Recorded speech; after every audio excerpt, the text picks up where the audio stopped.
On est aujourd'hui le jeudi 9 Tevet, on est le 12 décembre et le cours sera pour l'élévation de l'âme de Yaakov ben Victorim, qui est Nishmato Tzroura Betzor Achaï. En tous les cas, je vais vous expliquer un petit peu ce qui se passe ici. Jérusalem est complètement sous la neige, grâce à Dieu. Et quand Jérusalem est sous la neige, personne ne sort parce qu'on n'est pas équipé pour. Donc on est trois dans la salle. Le fameux et traditionnel Nathan et Monsieur Bornstein, un Ashkenaz et un Sfarad. Et le Rav qui essaye d'être au milieu des deux.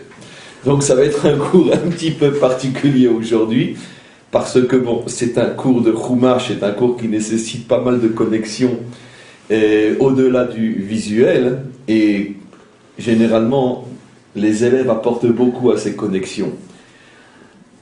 Trois dans la salle, ça serait un petit peu plus difficile, mais on va quand même se lancer. Alors on va donc, puisque c'est un cours de Chumash, malgré tout on va essayer de respecter les règles, c'est-à-dire donc on va commencer notre exposé. David n'est pas là pour, il n'y a pas de question. Pour le chat, donc on ne pourra pas répondre au chat aujourd'hui. Et il n'y a que 2 personnes dans la salle pour l'instant en tous les cas. Donc il y aura, quoi qu'il en soit, je fais confiance à Nathan, c'est impossible qu'il n'y aura pas de questions d'ici la fin du cours. Et on va commencer. Quoi qu'il en soit, l'avantage de l'internet ainsi que du live, c'est que même si on est tout seul, de toute façon on est relié avec le monde entier. On fait ici à Jérusalem un cours sous la neige avec 2 personnes, et peut-être que ce cours serait écouté par des milliers de personnes. Ça c'est le miracle de notre génération, et on en profite pour dire merci au maître du monde. Malgré tous les ultras, je ne sais quoi, qui hurlent contre internet, nous on remercie le maître du monde d'avoir permis la création de cette machine absolument fabuleuse qui sera sans aucun doute l'arme essentielle du Mashiach pour conquérir le monde. Bien évidemment, à partir du moment où c'est une arme tellement fabuleuse, les forces contraires la récupèrent pour l'instant en grande partie pour faire le mal. C'est un principe fondamental. Mais si à chaque fois que quelque chose de bien est récupéré pour faire le mal, on ne faisait rien, alors ce n'était pas la peine de créer le monde et de créer l'homme, parce que Hachem a créé l'homme, et pour l'instant l'homme a été récupéré plus pour le mal ou plus pour le bien. Sans doute plus pour le mal que pour le bien, ça n'a pas empêché Hachem de créer l'homme.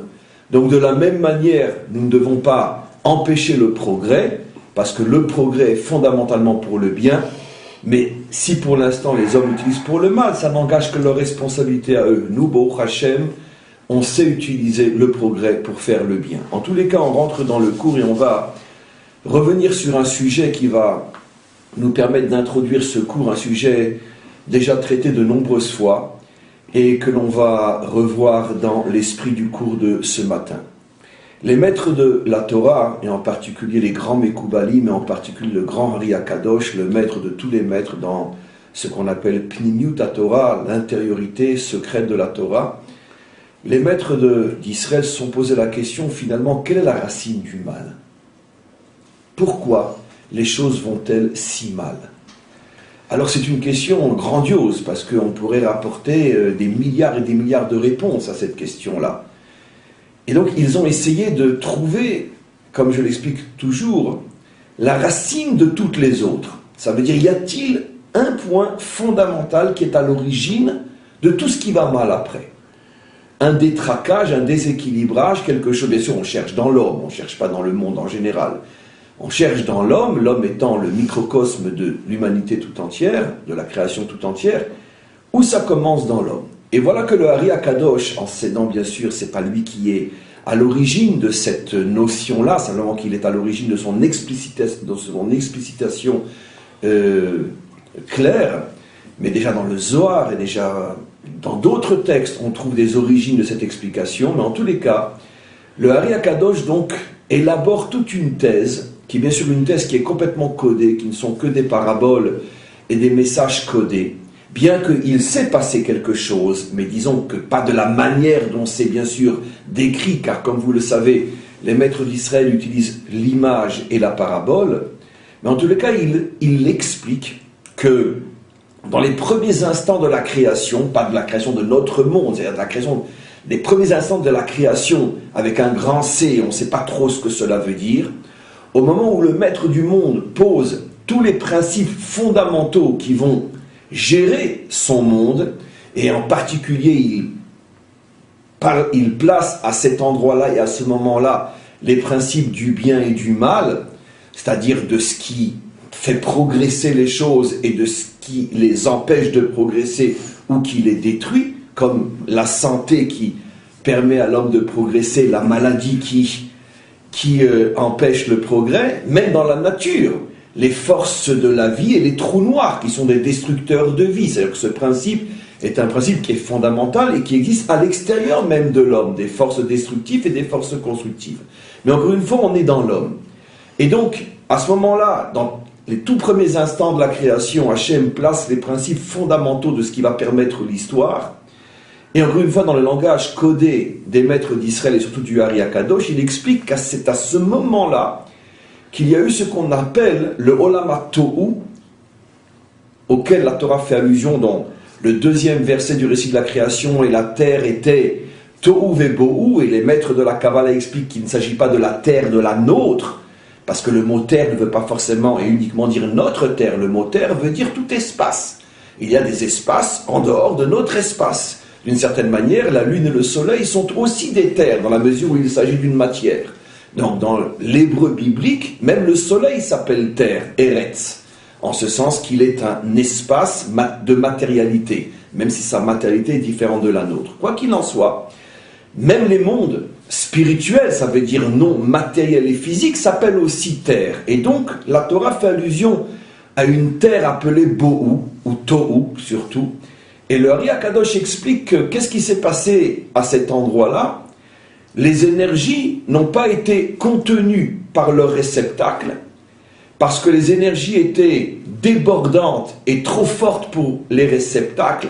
Elles voulaient s'étendre et s'épancher au-delà de leurs propres limites, et donc elles ont fait péter les réceptacles, et comme dans chaque réceptacle il y avait une énergie du même type qui ne voulait pas se contenir à l'intérieur de ses propres limites, et voulait s'étendre hors limite et bouffer tout ce qu'il y avait en face d'elle pour être la seule à exister, finalement tous ces seuls à vouloir exister se sont entrechoqués, entretués, et ça a été la disparition de ce monde dont il n'est resté que des résidus, et ces résidus ont servi, je parle toujours dans le langage codé, ont servi de matière première à la construction, entre autres, de notre monde.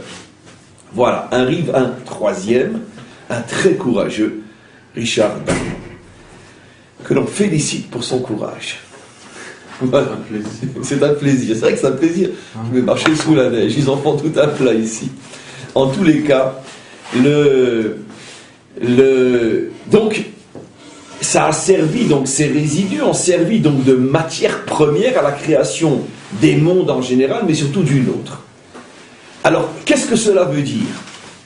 Avant de dire qu'est-ce que cela veut dire, on précise ce qu'il est absolument obligatoire de préciser à chaque fois qu'on est dans ce genre de choses, que ce que l'on va dire, c'est seulement ce qu'on nous permet de dire, parce que c'est ce que l'on permet au monde d'entendre. Mais c'est bien, bien plus profond que ce que je vais dire.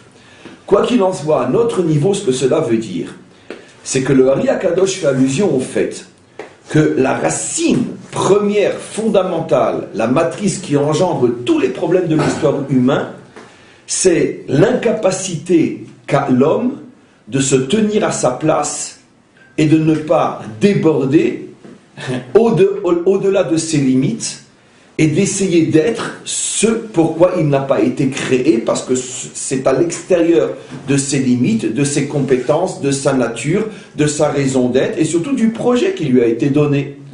Chaque créature a un projet. En fonction de ce projet, il a une nature. En fonction de cette nature, il a des compétences et des capacités.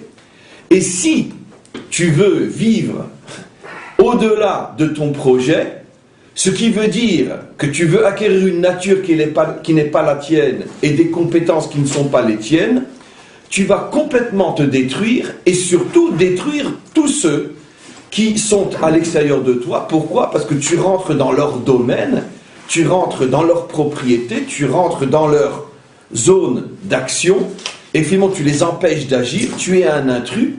Il y a forcément, comme il y a agression, il y a forcément réaction, et c'est le début des conflits, c'est le début des guerres, c'est le début de la destruction du monde. Qu'est-ce que c'est une maladie, dira le Ari Akadosh déjà il y a 600 ans, c'était pas mal pour un homme qui n'était pas médecin et qui vivait il y a 600 ans. Qu'est-ce que c'est une maladie, dira-t-il? C'est exactement ça. C'est que tant que chaque partie du corps joue le rôle restreint qu'on lui a assigné, le corps est en bonne santé. Si tout d'un coup il y a une particule, quelque chose dans le corps qui veut se mêler de ce qui ne lui regarde pas, partir ailleurs ou jouer un autre rôle, automatiquement il détraque tout, il se détruit, il détruit parce qu'il déclenche une réaction en chaîne, tu m'agresses, je réagis et le corps se met à être un véritable champ de bataille, et c'est exactement ce qui se passe au niveau des grandes maladies, et je pense, ridiculeusement parlant, avoir à mon niveau expliqué exactement ce qu'est entre autres le cancer, comme on le sait. Donc, ça c'est le problème. Ce qui veut dire, si je conclus, on va voir quel est le lien bien sûr avec le cours, et drôlement on va voir le lien, si je conclus, ce qui veut dire que chaque homme, puisque je me limite à l'aspect homme, chaque homme a un projet, une nature, des compétences, des limites, vit à l'intérieur de tes limites, tu te réalises, tu apportes ce que tu dois apporter au monde, de même pour l'autre, chacun reste à sa place, et de cette manière-là, il n'y a pas de conflit, parce que tout conflit est une réaction face à une agression. Très bien. Le grand problème que cette définition pose, c'est que le peuple juif est né, apparemment, sous le signe d'un concept qui est à l'extrême opposé.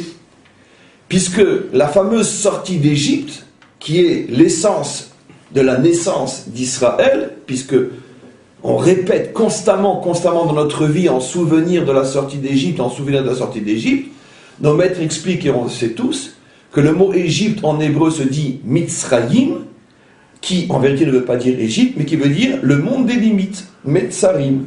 Mina Metzar Karatika, comme dit David, de mon étroitesse, de mon emprisonnement, j'ai crié vers toi. Et Metzarim, c'est l'ensemble de toutes les limites. Et l'esclavage dans lequel se trouvait Israël à ce moment-là est le symbole de l'homme prisonnier des limites, prisonnier de toute forme d'aliénation qui change selon les générations. Aujourd'hui, on est aliéné à la télévision, on est aliéné à l'argent, on est aliéné au pouvoir, on est aliéné au plaisir, on est aliéné à Internet, à Facebook, à Twitter, etc. Peu importe. Quoi qu'il en soit, la sortie de Metzarim, de Mitzrayim, c'est la capacité de sortir de toutes les limites que nous impose ce monde. Et si je rajoute un petit peu pour compliquer la sauce ce que dit la Chassidoute explique que l'homme, en tous les cas l'homme juif, n'existe qu'en dehors des limites que veut lui imposer le monde et la nature du monde. Alors apparemment ça contredit. Or c'est absolument impossible que la Torah contredise le Ari Akadosh ou que la Chassidoute contredit le Ari Akadosh, puisque le Ari Akadosh est la racine, l'essence, l'âme de toute la Chassidoute, et le Ari Akadosh est celui qui dévoile ce que dit véritablement la Torah dans ses profondeurs. Donc il ne peut pas y avoir de contradiction. Alors qu'est-ce que cela signifie? Cela signifie que c'est le comble du paradoxe. C'est précisément en t'assumant à l'intérieur de ta fonction que tu vas trouver ce qu'il y a d'infini en toi et que tu vas sortir de toutes tes limites. C'est très beau dit, bien dit, et je le répète parce que je suis très fier de la manière dont je l'ai dit. Je le répète. Ça veut dire quoi? Je vais l'expliquer d'après la Chassidoute. La Chassidoute explique qu'à l'intérieur de chaque homme se trouve une étincelle divine. Qui dit étincelle divine, en hébreu je vais le dire pour faire plaisir à notre âme, Nitzotz Eloki, ou Chelek Eloka Mima'al, l'âme est une partie du divin. Ce Nitzotz, cette étincelle, portant le nom qui est Eloki, divine, a forcément les propriétés du divin. Or, tout le monde est d'accord que l'essentiel du divin, c'est qu'il est par définition hors limite. Dieu ne peut pas être limité.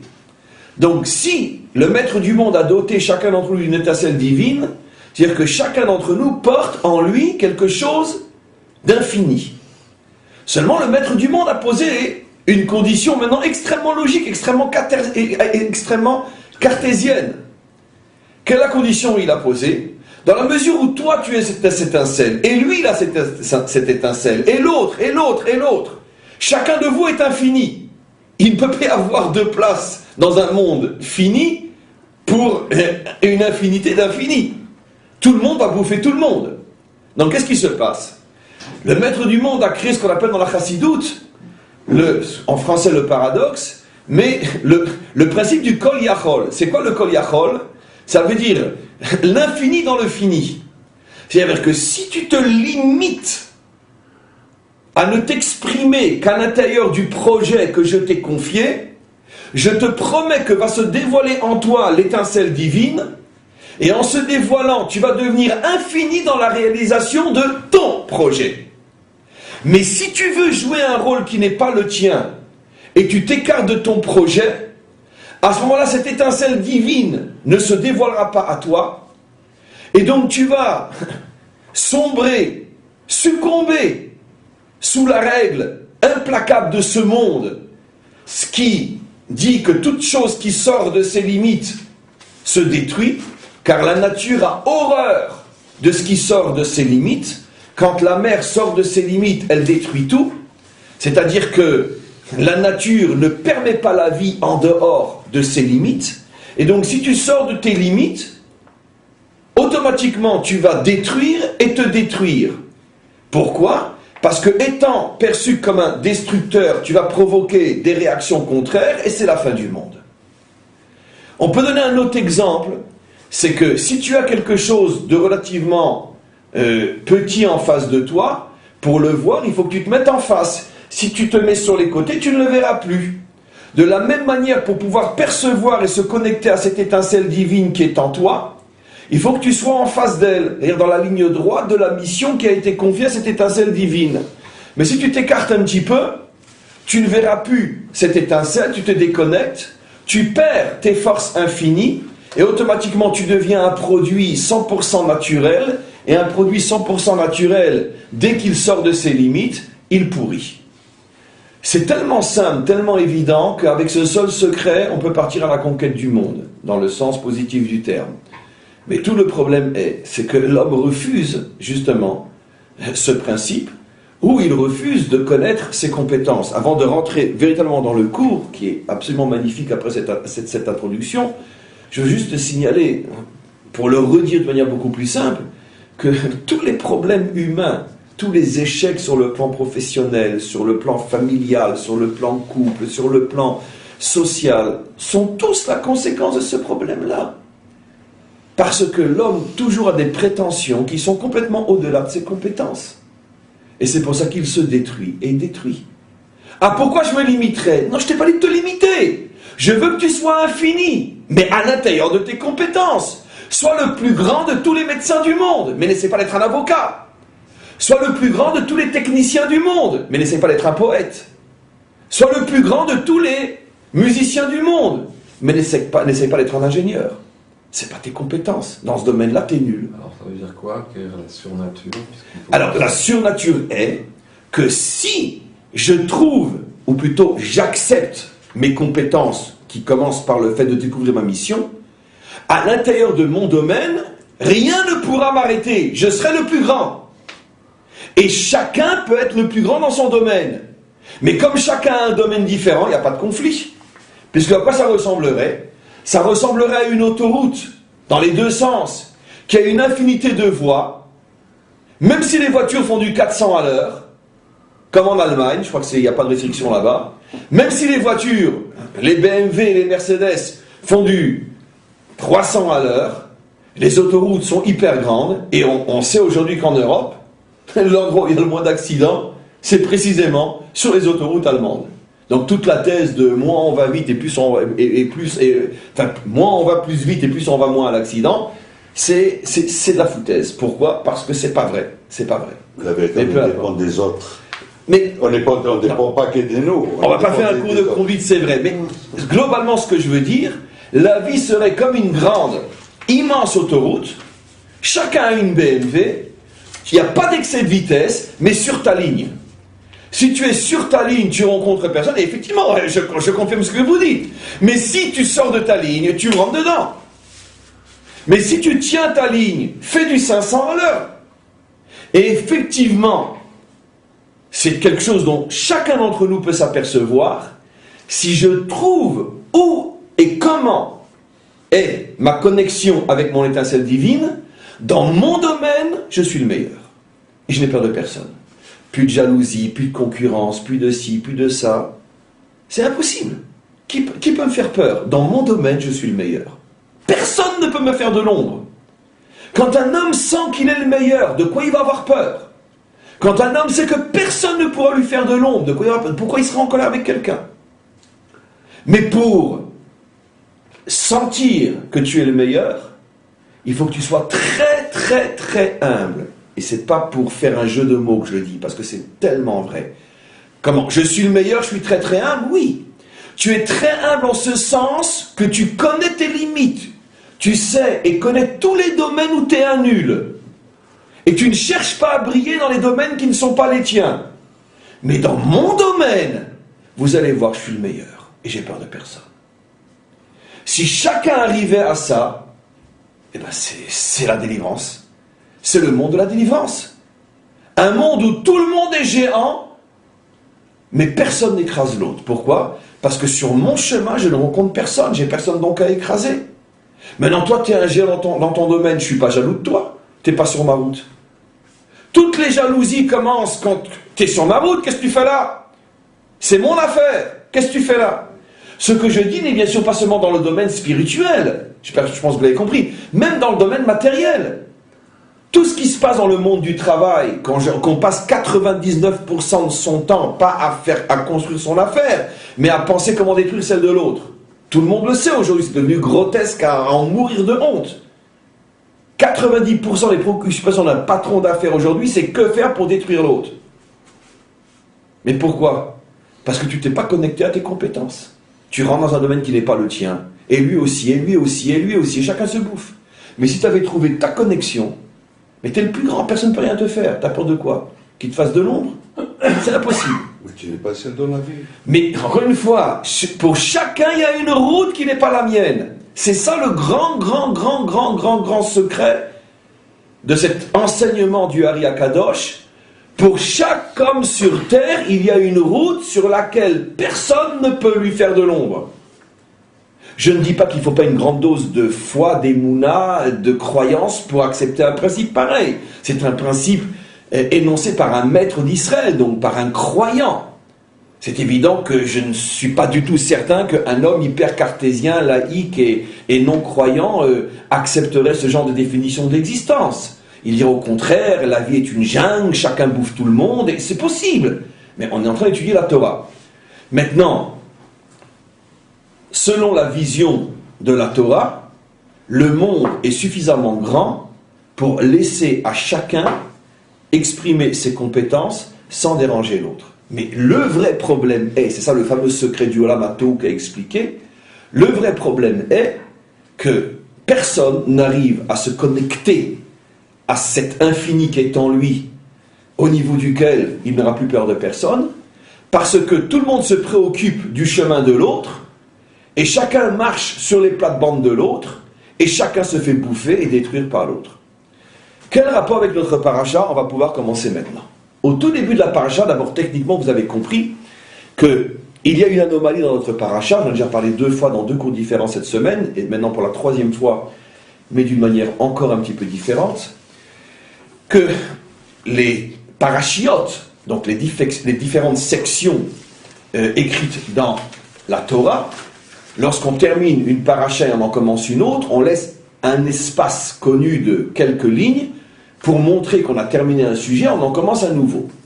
Comme quand on écrit une rédaction, un CV, toute personne qui écrit et qui passe de sujet à sujet laisse un blanc pour faire comprendre au lecteur que maintenant il commence un sujet nouveau. C'est ce qu'on appelle paracha ptucha, un début de paracha ouvert. Ouvert parce que avant lui, il y a une ouverture.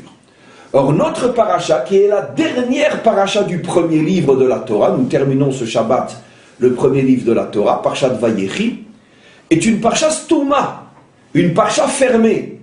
C'est-à-dire qu'on ne voit pas, en quittant la paracha de la semaine dernière, qu'on rentre cette semaine dans une nouvelle paracha. L'espace qui devait être laissé pour nous indiquer qu'on commence un nouveau sujet, cet espace n'a pas été laissé. Donc, si on ne savait pas par notre tradition qu'on commence une nouvelle paracha, on ne l'aurait pas deviné tout seul. Donc, pourquoi la paracha Istouma, alors que toutes les parachiotes, presque, sont ouvertes? Pourquoi celle-là, elle est fermée? Vous connaissez tous par cœur le commentaire de Rashi. Rashi dit que c'est pour te faire comprendre qu'il y a eu une fermeture liée à cette paracha. Quelle est la fermeture liée à cette paracha? C'est que 100 ans, ces dernières heures, 100 ans qu'il était en train de vivre ces dernières heures, Yaakov, père des 12 tribus d'Israël, mais père de tout Israël, a voulu, et c'est ce que on souhaite tous avoir la chance de pouvoir faire dans les derniers moments, de léguer, on pourrait dire, son héritage moral et spirituel à ses enfants, les derniers mots qui vont accompagner mon souvenir et qui donnent suffisamment de clés et de force aux enfants pour continuer le relais que je leur ai transmis. Donc vous imaginez qu'un homme comme Yaakov va concentrer ses derniers moments pour révéler l'essentiel. Ses enfants sont là autour de lui, comme on le voit dans les versets après. Ils attendent le dévoilement qui va être l'héritage de Yaakov que eux vont vivre et transmettre à leur tour. Et quel était cet héritage? Je vais d'abord le dire tel que la majorité des étudiants et des enseignants l'enseignent jusqu'à aujourd'hui, et je vais vous dire comment le maître du monde et comment nous devons comprendre. Rachid dit qu'il a voulu les galotes, la M et Taket.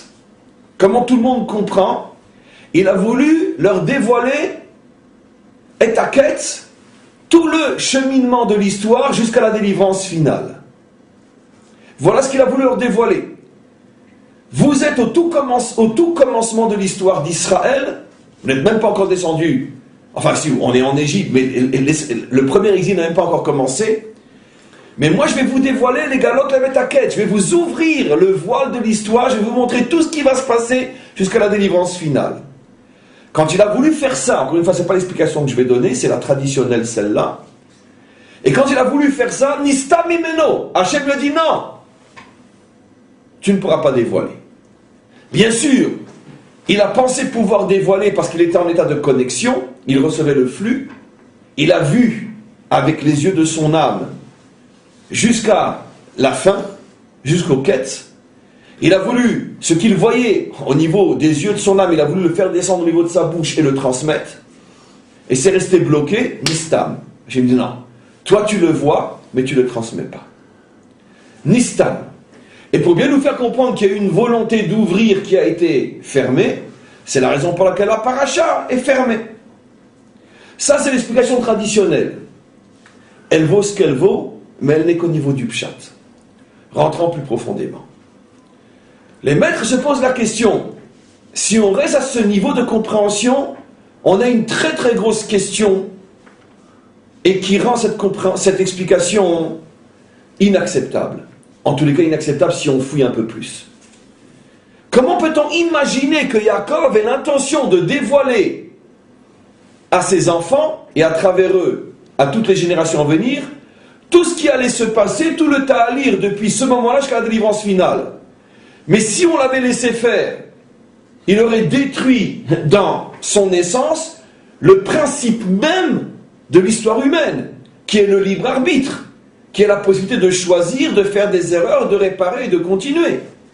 Imaginez-vous, si à notre âge aujourd'hui, d'accord, avec toutes les erreurs et fautes qu'on a collectionnées dans notre vie, et parce qu'on les a réparées, ça fait de nous les hommes que nous sommes aujourd'hui, avec nos mérites, nos qualités et nos défauts, mais en tous les cas, le mérite d'être un homme vivant.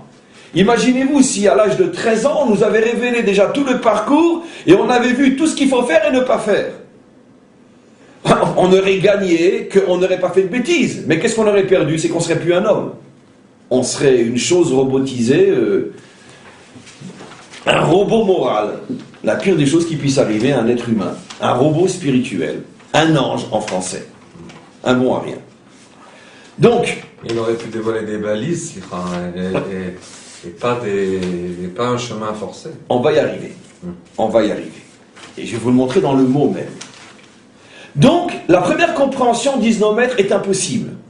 Impossible d'imaginer que Yaakov a voulu leur dévoiler tout le parcours de l'histoire jusqu'à la délivrance finale, parce qu'il est hors de question de prendre des raccourcis.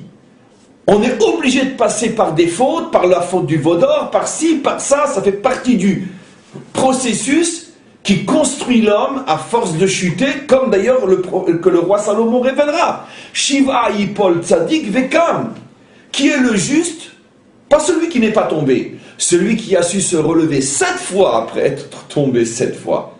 Le juste, c'est le résultat de chutes réparées. C'est pas celui qui tombe pas. Donc, automatiquement, cette explication ne tient pas la route. Deuxième question que demandent les maîtres, sur le mot même utilisé par Rashi, Ratza legalot lemetaketz, qu'on a traduit par jusqu'à la délivrance finale. Or, les maîtres disent, le mot ketz n'est jamais utilisé dans la Torah de Moshe pour parler de la délivrance finale. Au contraire, dans 2 parashiot, Parashat Vaera, on a les fameux 4 langages de la délivrance, en souvenir desquels on boit 4 coupes de vin le soir de Pessah. Quels sont les 4 langages de la délivrance? Ve'otseti, ve'itzalti, ve'ga'alti, ve'lakarti. Dont le plus célèbre des 4, c'est Ga'alti, Geoula.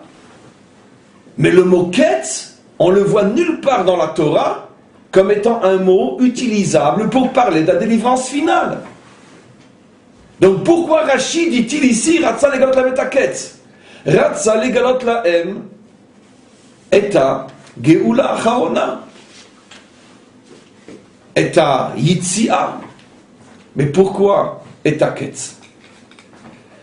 Et quantité d'autres questions qu'on pourrait demander. La réponse, elle est fabuleuse. En vérité, et c'est ce qu'a suggéré Richard, l'intention n'était pas du tout de leur dévoiler tout ce qui se passerait jusqu'à la délivrance finale. Rashi, au niveau du sens profond de son explication, ne fait pas allusion au ketz, dans le sens tout le parcours jusqu'à la station finale. Le mot ketz ne veut pas dire délivrance.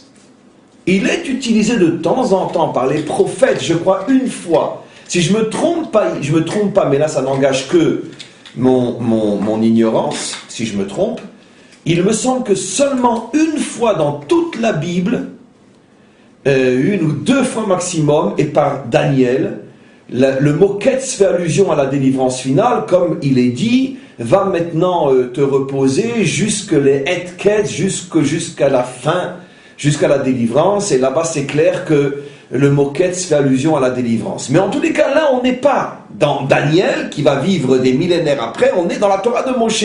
Et dans la Torah de Moshe, le mot ketz ne fait pas allusion à la délivrance. Mais par contre, le mot ketz, c'est ce que ça veut dire. Ketz, c'est fin, c'est limite. Katsé, c'est la limite. La limite signifie, se dit en hébreu, katsé. D'accord? Où se trouve-t-il? Où Baktsé à Misdaron? Il est à la fin du couloir.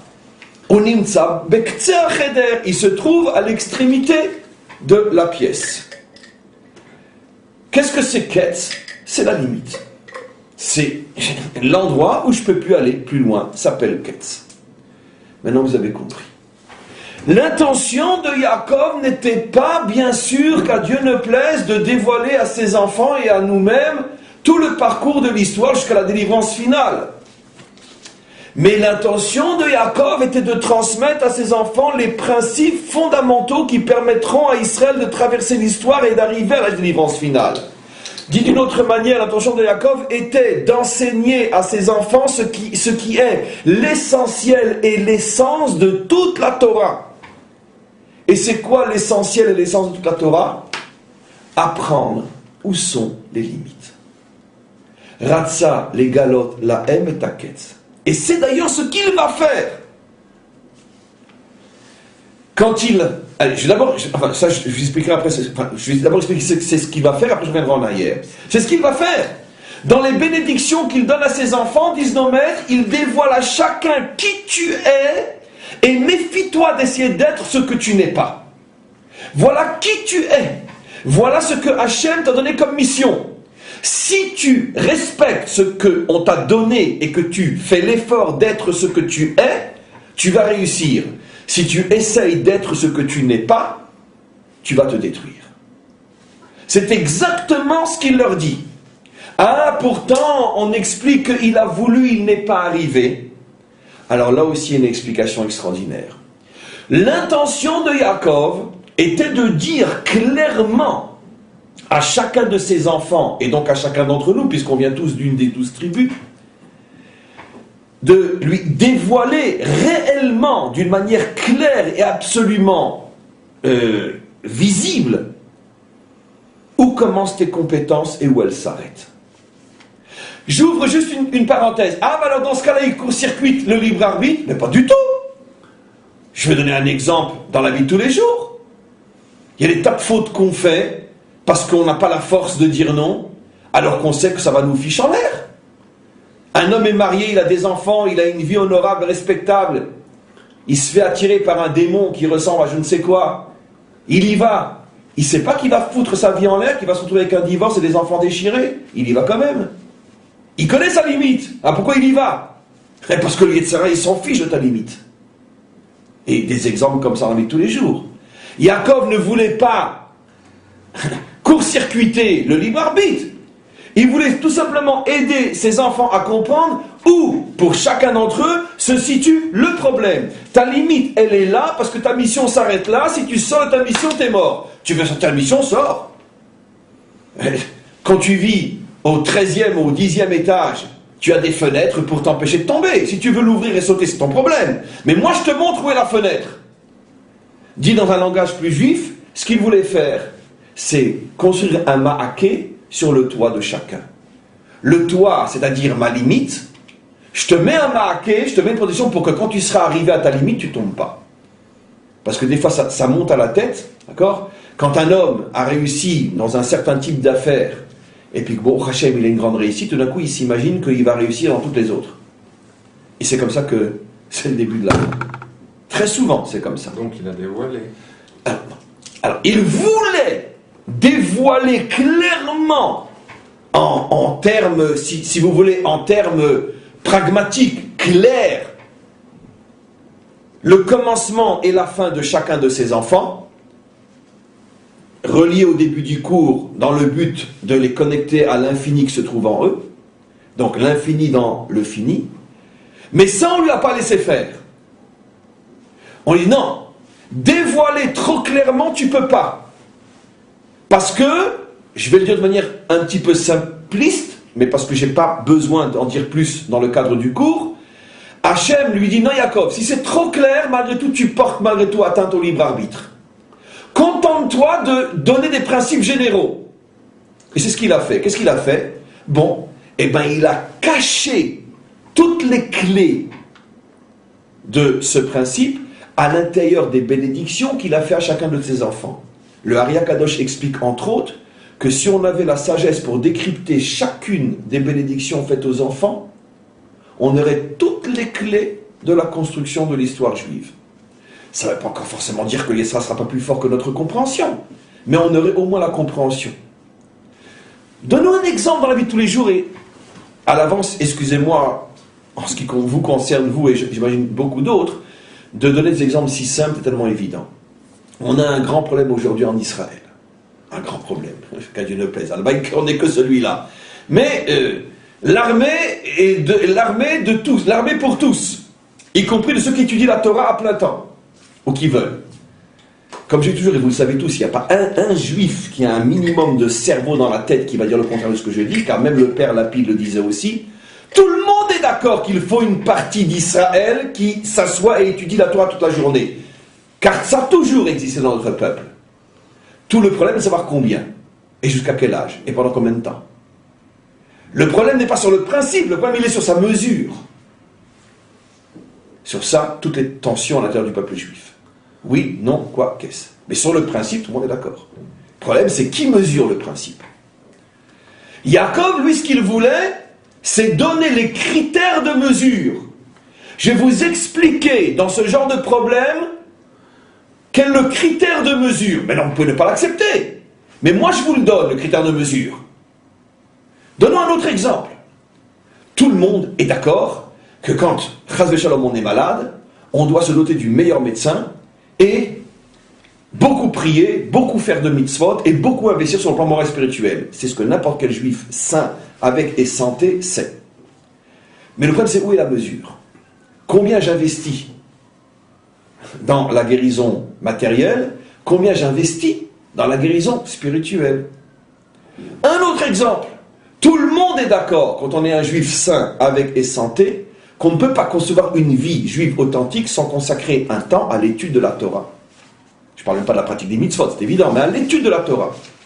Le problème, c'est comment ça se gère dans une journée où je dois être à mon travail à 8 heures, que si j'arrive à 8h10, mon patron m'engueule une fois, 2 fois et 3 fois, il me donne une lettre de renvoi, que je travaille jusqu'à 6-7 heures l'après-midi, que je rentre crevé à la maison, que je dois encore m'occuper de faire des courses, faire le devoir avec mes enfants, et consacrer un temps à ma famille, et peut-être aussi m'intéresser à ce qui s'est passé aujourd'hui, en regardant les informations. Et j'étudie la Torah quand? Donc tout le monde est d'accord sur le principe, mais comment ça se mesure? Et ainsi de suite. Un dernier exemple, j'arrête de vous saouler. Tout le monde est d'accord qu'un homme doit mener une vie professionnelle, une vie sociale, une vie religieuse, une vie, etc., et consacrer un temps à sa famille, à sa femme, à ses enfants. Tout le monde est d'accord sur le principe. Ça se mesure comment? Yaakov avait la capacité, mes amis, de donner à ses enfants, dans chaque domaine de l'existence, la règle fondamentale. Parce qu'il y a des règles dans tout. E égale MC carré, la règle de la gravité, la règle de... Toute la nature fonctionne avec des règles. Et on en connaît déjà un certain paquet. Yaakov était un savant de la science humaine. Il avait trouvé toutes les règles qui gèrent la vie. Hachem lui dit non, ça tu peux pas. Je te laisserai pas être le Einstein de la science humaine. Pourquoi? C'est trop tôt. Et laisse un peu l'histoire se faire. Et t'arrives au début. Mais comme on va voir, c'est le Mashiach qui va le faire. Il va falloir attendre 3500 ans. Quoi, alors tu me laisses rien dévoiler? Si. Tu vas, dans ce que tu vas transmettre à tes enfants, voiler à l'intérieur de ce message, pour chaque tribu, toutes les règles. Et s'ils les découvrent, tant mieux. S'ils ne les découvrent pas, ben bon, ils auront un principe général. Par exemple, exactement ce que je suis en train de faire. Sauf que moi, je ne voile rien. J'ai tout simplement pas la connaissance pour faire plus. Mais qu'est-ce que je suis en train de vous faire? De vous dévoiler globalement la notion. Mais si vous me demandez, oui, mais concrètement, alors je consacre combien de temps? Au plus, je vous dirai, si tu viens me voir à titre privé, que tu m'expliques bien ton cas particulier, alors peut-être que je vais essayer ensemble de trouver quelle est ta limite, quel est ton ketz. Mais comme ça, globalement, dans le cadre d'un cours, je ne peux dire que des généralités. C'est exactement ce qui s'est passé ici. Donc maintenant, on comprend tout. On comprend que Yaakov, en vérité, voulait dévoiler tous les principes scientifiques de la limite, au niveau de l'humain. On n'a pas laissé faire, donc il est resté dans la généralité.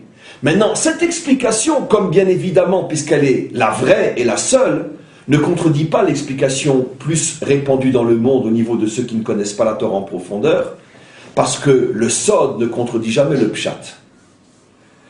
Le Pshat dit, il voulait leur dévoiler jusqu'à la délivrance finale. C'est vrai aussi, parce que si quelqu'un connaît exactement la science des mesures, eh bien il amènera le monde à la délivrance finale. Et d'où on le sait, le Baal HaTurim, vous allez voir. Le Baal HaTurim dit, sur le verset, quand il rassemble ses enfants et qu'il leur dit, Ikabetsu, rassemblez-vous mes enfants, Veshimu bnei Yaakov, venez entendre, enfants de Yaakov. Veshimu el Israël avichem, écoutez Israël votre père. Avant d'arriver au Baal HaTurim, je vais vous faire remarquer quelque chose d'absolument fabuleux dans ce verset. Bnei Yaakov et Israël avichem. Quand il parle de ses enfants dans le même verset, il les appelle, vous êtes les enfants de Yaakov. Mais quand il parle de lui, du père, il dit, je suis Israël, votre père. C'est fabuleux dans un même verset, quel est l'œil juif qui ne va pas voir une merveille pareille. Donc, pourquoi, quand il parle à mes enfants, il s'appelle Yaakov, et quand il parle de lui en tant que père, il s'appelle Israël?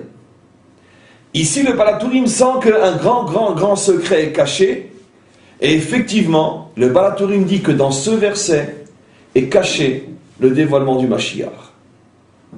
C'est l'histoire. Mais il ne dira pas comment, évidemment. Non, c'est l'histoire avec David et avec Avshalom, comme il est considéré son fils Avshalom, il voulait les traiter comme son fils, et Yaakov, il prend ses enfants, mais il les traite comme les rabbis.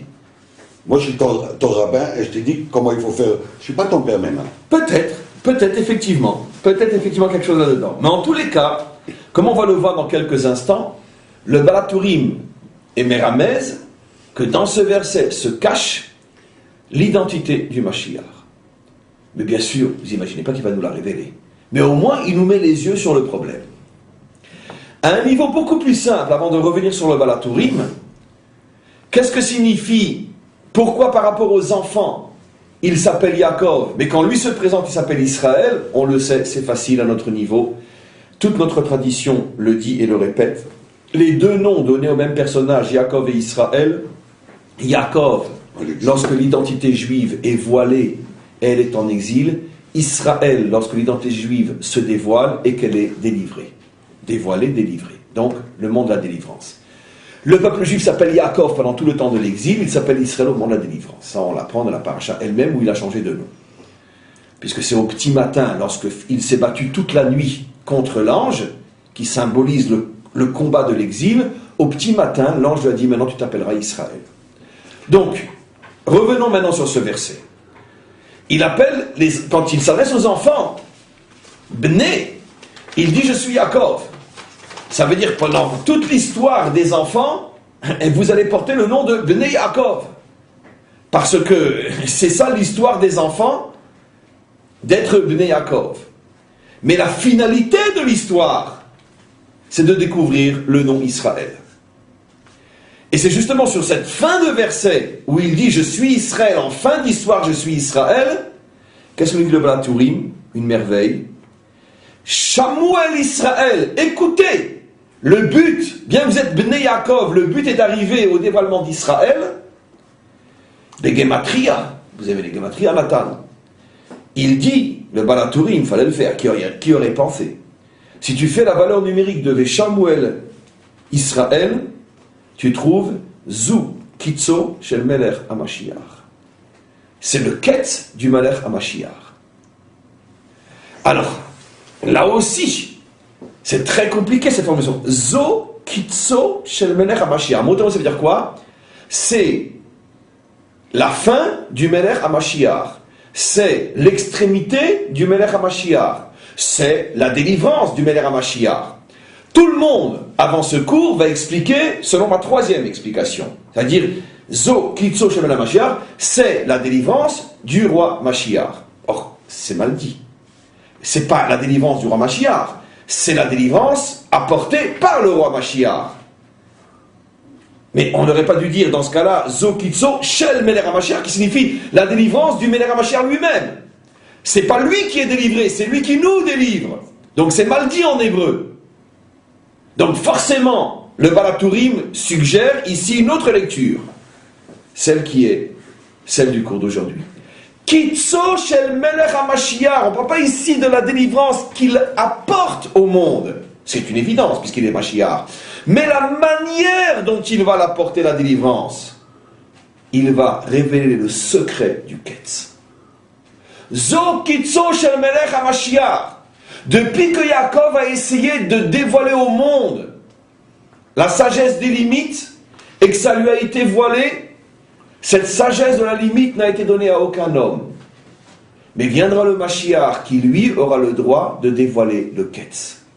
Le Mashiach vient pour enseigner au monde, au peuple, quelle est leur limite, pour leur permettre de devenir infinis dans leur domaine, de laisser de la place aux autres. C'est la fin des guerres, des conflits, etc. C'est ce que disent les prophètes. Le Mashiach est assis à Jérusalem et tous les dirigeants du monde entier viennent le voir. Et pour entendre quoi de sa bouche? Pourquoi on mange cachère ou on ne mange pas cachère? Qu'est-ce qu'on fait avec une cuillère de lait qui est tombée dans une marmite de viande? Pourquoi ils viennent? Eh bien tout simplement, les Tchétchènes et les Russes vont venir. Les Et les Irlandais et les Anglais vont venir. Les Palestiniens et les Israéliens vont venir. Tout le monde va venir. Puisque tout le monde est en conflit avec tout le monde. Et il va expliquer à chacun, et ça va être ça sa force, il va expliquer le Ketz. Mais écoutez, et là, sortez les mouchoirs, moi je sors le mien. Mais qui a envie d'écouter et d'entendre sa limite? Est-ce que vous pensez que les Palestiniens vont accepter la limite qu'on veut leur donner, ou les Israéliens? Non. La grandeur du Mashiach, c'est qu'il va révéler à chacun que si tu acceptes ma limite, tu vas devenir infini. Qui n'a pas envie de devenir infini?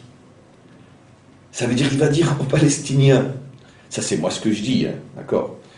J'imagine qu'il va leur faire comprendre, vous savez, arrêtez de vous acharner sur Jérusalem. Vous savez très bien que Jérusalem n'a jamais été une capitale palestinienne. Mais je vous garantis que si vous acceptez celle que je veux vous donner, moi, vous allez devenir le plus grand des peuples. Tellement grand que même les Israéliens, ils iront apprendre des choses chez vous. Et je vous garantis que c'est vrai ce que je dis. Quand vous croyez qu'au moment de la délivrance, les Juifs vont être sur une estale et puis que tout le monde dira ouais, qu'ils sont beaux, qu'ils sont les plus beaux, les plus grands, les machins, etc. Mais pas du tout. Chacun va être devant chacun en disant « Waouh, qu'il est grand, qu'il est beau !» Parce que chacun va apporter sa grandeur à l'autre. C'est ça. Bien sûr. Je donne un exemple extraordinaire, je vous ai déjà dit. On dit que Israël est hors la goïm, va devenir la lumière des peuples. Évidemment, tous les idiots, chez nous, font exprès de mal comprendre. Et c'est pas grave, on va leur régler leur compte. Comme ils comprennent, ouais, on est la lumière des peuples. Je suis le plus beau, je suis le plus... Ça, je donne un exemple simple, idiot. Quand tu rentres dans une pièce dans laquelle il y a un fauteuil et des livres, mais il fait noir, qu'est-ce que tu dois faire? Tu allumes la lumière. Mais le but d'avoir allumé la lumière, c'est pour la regarder, ou pour t'asseoir sur le fauteuil, étudier un livre, et te construire et grandir grâce à ce que tu vas étudier. Tu grandis grâce à la lumière, ou tu grandis grâce au livre? Le peuple juif va dévoiler à chaque peuple sa grandeur, son ketz, son infini en même temps que sa limite. Sa lumière. Sa lumière à lui. Si les nations entendaient ce que je dis, et si Israël acceptait ce que je dis, c'est la fin de l'antisémitisme. En tout cas de celui qui est fondé sur l'ignorance et l'incompréhension. Des juifs d'un côté et des non-juifs de l'autre. On n'a pas la prétention d'être votre modèle, on a la prétention de vous apporter la lumière qui vous permettra de voir en quoi vous êtes plus grand que nous. Dans votre domaine. Et en quoi on est plus grand que vous. Dans notre domaine. Et en quoi eux sont plus grands que nous deux. Dans leur domaine. Et en quoi celui-là est plus grand que nous trois. Dans son domaine. Et ainsi de suite. C'est le sod du premier rachid de la Torah. C'est le sod du premier rachid de la Torah aussi. Bien sûr. Bien sûr. Que le Mashiach arrivera à faire accepter au monde que chacun a sa place. Exact, je sais ce que ça veut cette allusion. Même avant. Que chacun a sa place. Et que si tu veux vivre à ma place, sur ma place, tu me détruis, tu te détruis. Donc finalement, ni toi ni moi on va exister. Celui qui a créé le monde a donné à chacun une place où c'est le seul endroit où il peut se réaliser. Et si toi tu cherches ma place au lieu de ta place, tu vas mourir. Qu'est-ce que va faire le Mashiach? Il va révéler à tous ceux qui convoitent la terre d'Israël, entre autres, pas que ça, que c'est pas aux Juifs que vous faites du mal en leur prenant Jérusalem, c'est à vous-même. Parce que si vous n'êtes pas à votre place, vous n'allez pas pouvoir vous construire. Or, moi, je veux que vous construisez. Wow, quand les Palestiniens vont entendre un Juif qui leur dit « Mais moi, je me soucie de vous, je veux que vous soyez heureux, plus que nous encore. » Et qui va arriver à les convaincre. Peu importe ce qu'il va leur dire, parce que là, c'est déjà du politique. Mais il arrivera à les convaincre. Et ainsi de suite. Il met fin à tous les conflits politiques, économiques, qui sont plus destructeurs que les conflits politiques, les conflits économiques, parce qu'ils sont à l'origine de toutes les guerres. Il va apprendre à chaque société, à chaque dirigeant, à chaque milliardaire, à chaque homme d'affaires. Moi, j'ai rien contre le fait que tu deviennes multimilliardaire. Deviens un milliard de fois Bill Gates. Mais dans ton domaine, ne bouffe pas les autres. Maintenant, pourquoi aujourd'hui, mes amis, personne n'accepte d'être confiné dans des limites? Parce que celui qui me dit dans quoi je dois me limiter ne me montre pas aussi dans quoi je vais grandir. Le Mashiach, sa force, c'est qu'il arrivera à enseigner à chacun comment, en te limitant à l'intérieur de ta compétence, tu vas devenir infini. Et quand il va mettre le doigt sur Kitso Shel Melech HaMashiach, qu'en acceptant la limite que je t'enseigne, tu te connectes à la dimension messianique, la délivrance, mais qui va refuser? Qui va refuser? Et c'est ça le problème de tous les conflits humains. Quand les Français disent aux Allemands, l'Alsace est à moi, et que je dis non, l'Alsace est à moi, qui veut qu'on lui prenne quelque chose qui pense que c'est à lui?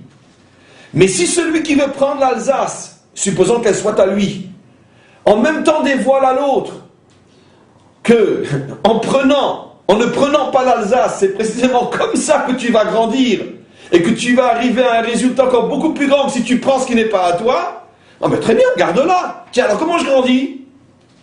Comprenez? C'est ça le sol. Et ça, j'avais le Hamashiach.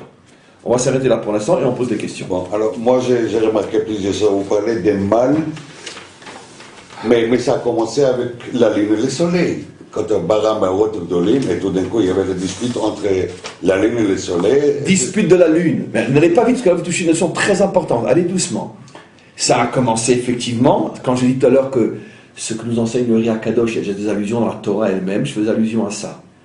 Que Hachem crée, dans le langage parabolique, la lune et le soleil, au même niveau, au départ, c'est une parabole bien sûr, vient la lune et elle dit au maître du monde, on ne peut pas être deux rois avec une seule couronne. Qu'est-ce que lui dit Hachem? Ben, si tu te plains, alors diminue-toi toi-même, comme ça il n'y aura pas d'ambiguïté sur la tête de qui on met la couronne, sur celle du soleil. Oui. Très bien, alors qu'est-ce que vous voulez dire par là? Alors c'est ça. C'est l'origine justement de ce problème-là. De ces problèmes-là. En plus. C'est-à-dire que quelle a été donc l'erreur de la lune? C'est quand la lune a dit, il y a deux têtes et une couronne. Quelle a été son erreur? Mais qui te dit qu'il y a deux têtes et une couronne? Non, il y a une tête et une couronne. Mais non, je vois, on est deux têtes et une couronne. Qui c'est qui va me trouver l'astuce? Comment on peut avoir une couronne et deux têtes et malgré tout, chacun il a la couronne sur sa tête? Comment c'est possible? C'est facile. Chacun considère l'autre comme un roi. Oui, mais il y a deux têtes et une couronne. Cohabitation. Et comment on partage la couronne? Mais c'est facile, mes amis. Eh bien, c'est à tour de rôle. C'est à tour de rôle. Dans mon domaine, maintenant, c'est moi qui dois agir, la couronne n'est que sur ma tête. Après, quand arrive ta compétence, je m'efface, elle est sur ta tête. Donc, chacun dans sa compétence est le seul à porter la couronne. Et qu'est-ce qu'elle n'a pas voulu, la lune? Elle a cru qu'au même moment, les deux devaient avoir la couronne. Hachem lui dit, mais t'es idiote! Chacun est un roi dans son domaine. Au moment où c'est le temps du soleil, c'est pas ton temps à toi. Et t'inquiète pas, quand ce sera ton temps à toi, le soleil, lui, enlèvera la couronne, te donnera à toi. Exactement.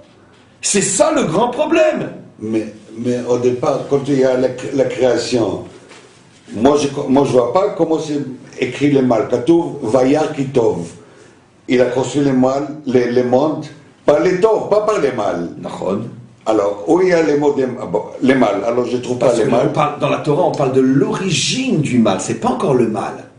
C'est pas encore le mal. Mais c'était pas marqué qu'il était, et c'est Katouv, Lotov et Yot à Adam Levado. Le Katouv, Zerach à Adam et Levado. C'est ce que je vous dis, la Torah ne parle jamais du mal. La Torah, elle parle de l'origine du mal.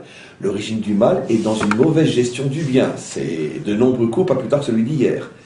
Le mal n'est pas un commencement, c'est un aboutissement.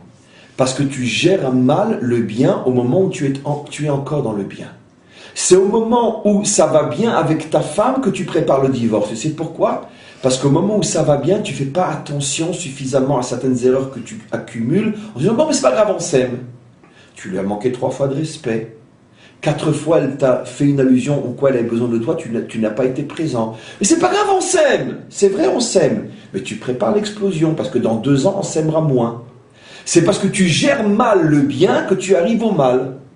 C'est ce que nous dit la Torah. Ça veut dire que si au moment où tu es encore dans le bien, tu fais des erreurs, un jour tu seras dans le mal. Donc c'est comme ça que ça fonctionne. En plus, j'ai regardé dans les mots Ketz.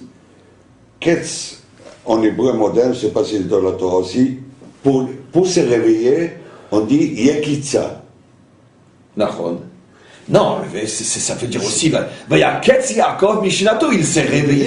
Alors, le Ketz, c'est pour se réveiller. Non, mais attends, vous allez trop vite, hein, parce que c'est drôlement intéressant, ça. Ça, parce que ça, c'est de l'improvisation, sur votre remarque. C'est drôlement intéressant. C'est-à-dire que tant qu'un homme n'a pas trouvé sa limite, il dort. il rêve, il est dans un fantasme. Donc je répète parce que c'est beau, je me l'enseigne à moi. C'est-à-dire que quand un homme n'accepte pas ses limites, il vit dans des illusions. Parce qu'il se mesure à des dimensions qui ne sont pas les siennes. Maintenant, on comprend, grâce à ce que vous dites aussi, comment le roi David compare l'exil à un sommeil, à un rêve. À ce moment-là, on se rendra compte qu'on n'a fait que rêver pendant toute l'histoire, puisqu'on n'était pas à notre place. Et c'est quoi l'exil? On n'est pas à sa place, on est à Paris alors qu'on devrait être à Jérusalem. Et c'est exactement ça. Donc c'est très intéressant.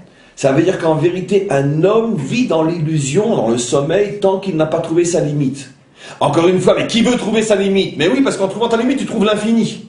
C'est ça le secret de l'existence. Et on dit, de notre façon de Ketz, quand quelqu'un, il a marre de quelqu'un, de quelque chose, que tu Katsa Nafsho. Nimaslo, Je te supporte plus. je te supporte plus, Katsa Nafsho. Non, je suis arrivé à mes limites. Ouais, je suis arrivé à mes limites. Bon, ça c'est dans un autre domaine, plus terre à terre. Mais c'est toujours, vous ne faites que prouver une fois de plus que le mot Ketz ne veut pas dire délivrance, mais veut dire limite. C'est ça le grand secret de l'égalote, la M et Ketz. Donc, Bekitsour, on va s'arrêter là pour aujourd'hui. Bekitsour, le grand mot de la fin, et ça c'est très important, j'en ai encore pour 5 minutes. Pourquoi ce grand message qui est le message de cette paracha est aussi le message de la dernière paracha du Sefer Bereshit, du premier livre de la Torah? Alors l'explication bien sûr à notre niveau est simple et fabuleuse. Parce que finalement de quoi traite le Sefer Bereshit? De la naissance de tous les commandements. Naissance, commencement du monde et surtout naissance, commencement du peuple juif. Abraham, Isaac, Yaakov, les 4 mères, les 12 tribus, la naissance. Sefer Toldot. C'est le Sefer des naissances, Sefer Toldot, le Sefer des naissances. Après commence, comme on le sait, le premier livre est le livre des pères, et après commence le livre des enfants. Donc le livre de l'histoire, finalement. Il s'appelle Sefer HaGeoula. Sefer HaShemot, Sefer HaGeoula, etc. Mais Inechinami. Donc, quel est le message dans le livre... Et d'ailleurs, comment on appelle ce livre-là? Le livre du commencement, Sefer Bereshit. Quel est le message? C'est que tout commencement doit savoir, puisque c'est la fin de ce livre, tout commencement d'un projet, commencement d'une entreprise, tout commencement doit savoir au départ, dès le départ, d'accord, quel est le cadre, quelles sont les limites. Le problème de tous nos commencements qui aboutissent à des échecs, c'est parce qu'on ne s'est pas fixé dès le départ la limite. Encore une fois, pas la limite comme on l'entendait jusqu'à ce cours, hein, mais j'ai pas envie de rester petit. La limite dans le sens de te permettre de devenir infini. Parce que tu vas rester connecté à ton étincelle divine, en ne t'échappant pas de ta vraie mission. Dit de la manière la plus simple possible, un homme ne commence véritablement à réussir que le jour où il a trouvé sa mission. Parce que le jour où il a trouvé sa mission, je peux vous garantir que rien au monde ne le fera dévier de sa mission. Parce qu'il sait que c'est dans sa mission qu'il va devenir infini. Et donc il n'acceptera pas ce qui le détournera de sa mission. Et donc c'est ça le secret. Maintenant, comment qu'on arrive à trouver notre mission? Alors je terminerai d'une manière très globale, mais très très vraie. Il n'y a qu'en étudiant la Torah. La Torah a la capacité de révéler à chacun d'entre nous sa véritable mission. Comme vous le savez, la Torah est au-delà de la connaissance qu'elle nous donne et des devoirs qu'elle nous permet de réaliser grâce à l'accomplissement des mitzvot que nous apprenons grâce à la Torah. Au-delà de tous ces aspects qui sont essentiels, il y en a un qui est le plus essentiel de tous, c'est que la Torah nous apprend à nous connaître nous-mêmes, bien sûr, comme il est dit, Ze Sefer Toldot Adam. Ce livre-là est le livre qui apprend la connaissance de l'homme. Et donc, automatiquement, la connaissance de l'homme, c'est la connaissance de sa mission, et à ce moment-là, on devient un être infini dès le moment où on a l'humilité de rester à l'intérieur de ses compétences. Un très très bon Shabbat sous la neige, et à bientôt. Non, je rajoute juste que la semaine prochaine, il n'y a cours que dimanche, puisque après, je serai absent, je pars. Et donc la semaine prochaine, il y a cours dimanche. Je n'ai pas encore décidé sur quoi sera le cours de dimanche, puisque c'est un cours unique pour la semaine. Mais en tous les cas, la semaine prochaine, uniquement cours dimanche. Et après, on reprend normalement les autres jours.